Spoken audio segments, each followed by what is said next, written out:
The death of George Floyd in police custody in Minneapolis had a profound impact across the world, not least in Brazil, where last year police killed nearly 6 times as many people as in the US.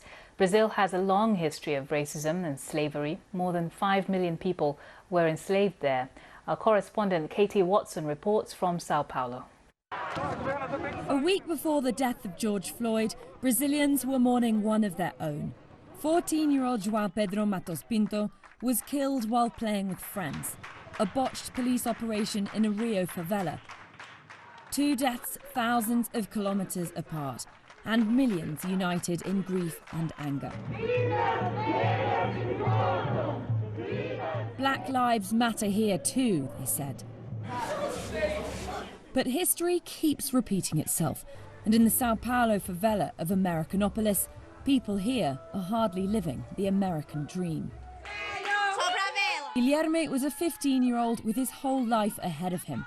But a few weeks ago, he disappeared. His body found dumped on the outskirts of the city. One policeman has since been arrested. The other is still on the run. Guilherme é ótimo filho.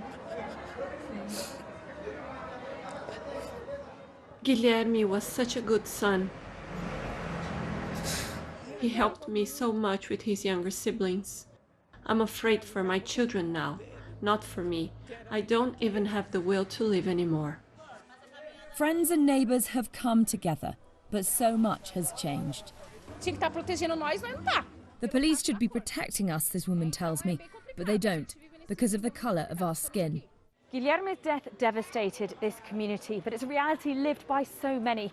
They're not the first community to suffer, and sadly, they won't be the last. The combination of racism, violence and poverty means it's also a reality that few people here think will ever change. Brazilians were taught to believe that racism didn't exist, that everybody got along without being discriminated against.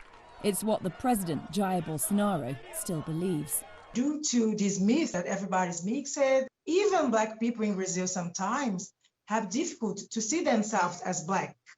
Because here is not only about you, where you came from, it's the way you look like. So if you look like white, you are going to be treated as white, even if your parents are Black. That is slowly evolving. Unlike the US, Black people are the majority in Brazil, and there's more pride in being Black than ever before. But change is slow, and the pandemic complicates progress. Black people are dying from gunshots, from hunger, and now from COVID. As long as there's racism, there's no democracy. And fighting for democracy is fighting against the Bolsonaro government. These are hard times. Despite the challenges, these past few months have offered a chance for reflection. This in a country where violence and exclusion are so often normalised. Racism is being more openly discussed. People here can't ignore it any longer. So could the winds of change finally move Brazil in a new direction? Katie Watson, BBC News in Sao Paulo.